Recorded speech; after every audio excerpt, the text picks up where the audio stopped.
Hi, I'm Izzy. Hey, it's Wolfgang. It's Gavin. And I'm Jackson, and this is Safe and Sober.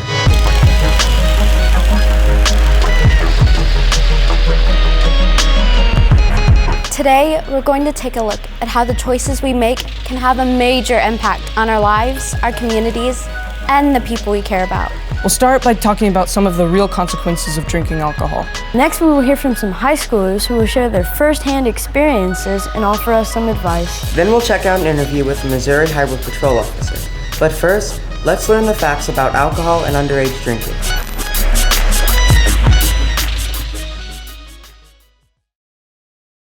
All right, boys, paddles up. Ladies, grab your paddles. You ready? Got him? First question. The Twitter bird is actually named Larry. Fact or fiction? Vivica. Fiction. Josh. Fiction. Fact? That is true.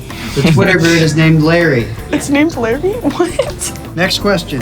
The highest grossing rock band in Fiji is called Space Platypus. Fact or fiction? Dylan. Not so fiction. Allie?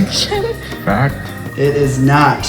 It is not true, but it should be. Next question. May 29th is officially Put a Pillow on Your Fridge Day. Fact or fiction? Josh. Fiction. It is actually true. Oh my god. All right, question. A single strand of spaghetti is also called a spaghetto. Dylan. Fact. David. Fact. That is true. Oh. Question. The biggest gingerbread house was decorated with 4,750 pounds of icing. Fact or fiction? Fact. That is true, correct. That's actually heavier than a giraffe. Next question. The average child drinks over 500 cans of soda a year. That's over 62 pounds of sugar. Fact or fiction? Josh. Fact. That is true. They do drink that much. Whoa. That's about equivalent to the weight of 12 chihuahuas. You ready? Rapid fire, rapid fire, rapid fire. We're moving into the rapid fire truths. So this is quick. Paddles, here we go. If you drink underage, you're more likely to alter your brain's development. Fact. You're more likely to face legal issues. Fact or fiction? Fact. Have memory problems. Fact. You're more likely to use other drugs. Fact. All right, you're more likely to be in a car accident or suffer other injuries. Fact. You're more likely to have problems in school. Fact. You're more likely to suffer from depression, or you have a greater risk for suicide. Fact. Yes. All right, let's go on to the next question. Getting caught drinking or buying alcohol won't go on your permanent record. Vivica? Fiction. True. Oh, wow. So, an MIP charge or a minor in possession conviction is considered a misdemeanor, and it can be added to your record and used in a Missouri court of law for the rest of your life. I'm never gonna drink. Yeah, I'm not drinking. 500 underage students die from excessive drinking alcohol every year. Fact or fiction? Josh. Fact. It is actually fiction. It's actually over 8 times that. Jeez. It's a lot. I think of sad families and everybody that lost, like kids because of bad choices. Let's go on to the next question. The majority of high school students drink. Dylan? Fact. That is actually false. Only about 30% of high school students drank in the past 30 days. But it's actually less than what people think. Every day, almost 30 people in the United States die in drunk driving crashes. Fiction. That is actually true. That's one person every 48 minutes. It would almost be like, because how long are you guys' classes here? 45 minutes. It would be like one person not being in one of your classes every time you went to the next one. That's scary. That's just sad. Well, what I see is like, it's like a bad thing to do. I mean, drinking and driving, that's like putting yourself at risk and other people that are on the road. It's really sad, like, because it's not an hour, like, it happens all over the country. It's not just in one confined area. People everywhere are just not being smart, and then bad things happen. Bad choices. No, definitely It's not not. worth it. No.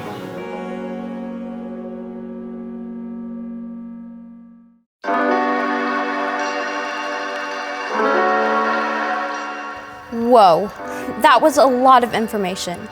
But really, There's a lot we need to learn, since drinking alcohol at a young age can mess up a lot of things for you in classes, at home, and for your friends and family. Speaking of learning new things, there's also a lot we need to know before we get to high school. Check this out.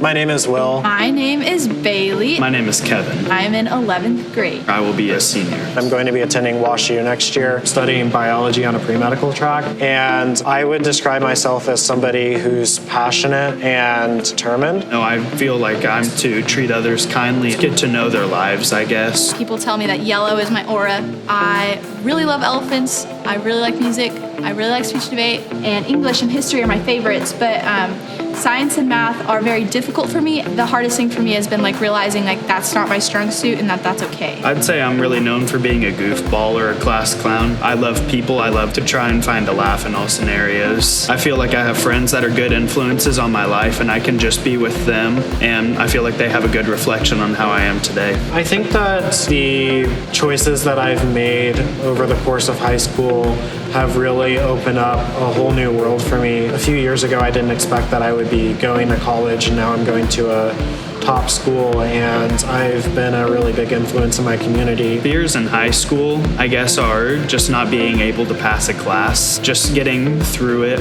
It is hard in high school, but if you have good people to be around, then they make it much easier to handle everything. I really struggle with perfectionism, not being proud of myself when I really should be. But I've learned not to worry about those things. I've helped myself grow by accepting who I am. My favorite part of high school is really just the people that I can be around. Understanding that it's okay to talk to your parents. I always didn't want to bother them, but it's okay to be like, hey mom, hey dad, I'm struggling, help me out. So I learned how to do that. I went to my debate coach and I was like, listen, I don't know how to do some of these things. I need your help.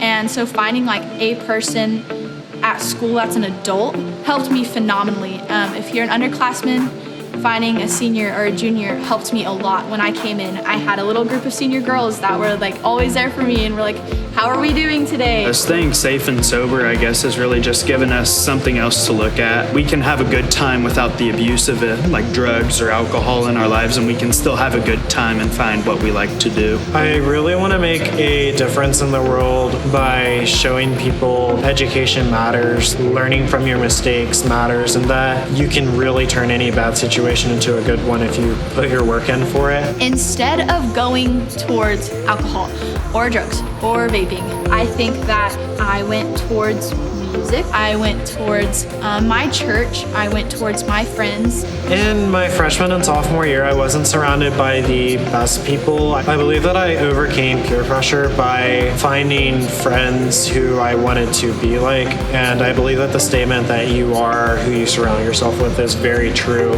So after a couple of years of high school, I decided that I needed a new direction, that I needed to focus more on school, on my family, and I decided to start surrounding myself with like-minded people. So something I wish I could have told myself in middle school was to not care what other people think of me and to not rely on other people's thoughts. And I wish I could have told myself that I hadn't found my niche yet, but I will.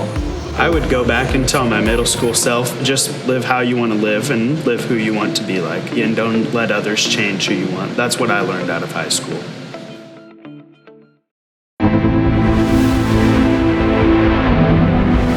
One of the things I'm most excited to do in high school is being able to drive.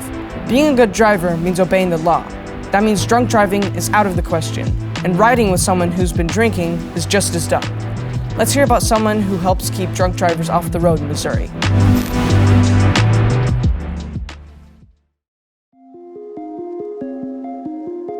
My name is Aaron Englehart. I am a trooper with the Missouri State Highway Patrol. My initial motivation to join the Missouri State Highway Patrol, I had a friend, and his father was a trooper. He's retired now.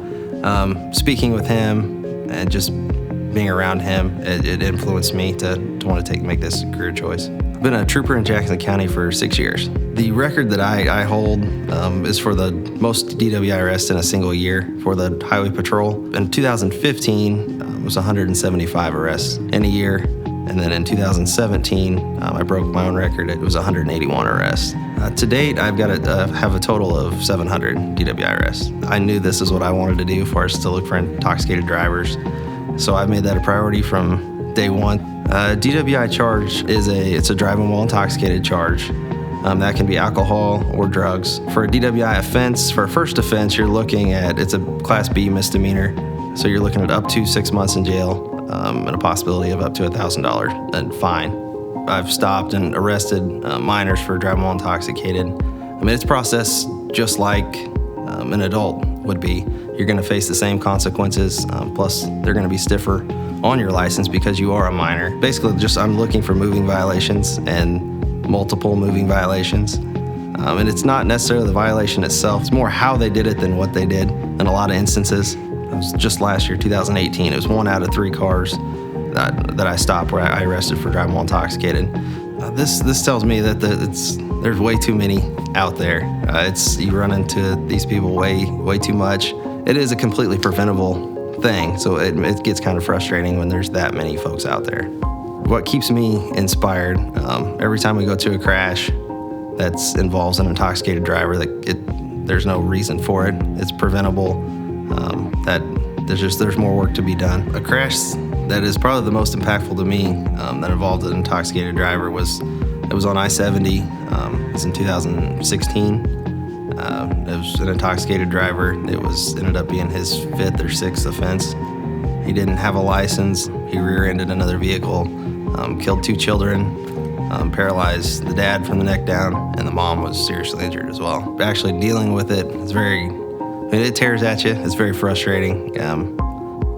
Death notifications that involve impaired drivers, any death notification is very difficult, but that one especially tears at me because that's what my focus is on, and that's something we're trying to prevent. And it is completely preventable, which it makes it even more difficult to deal with.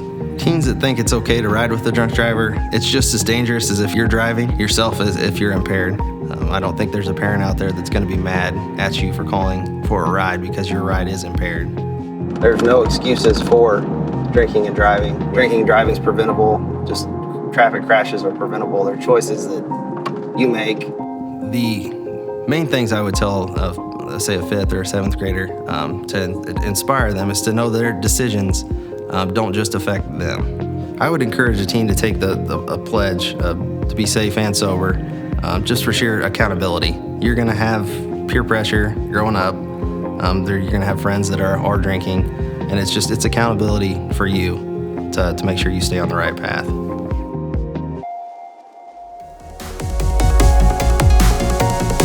We can all make a difference where we live. Today, you have a chance to make a big difference.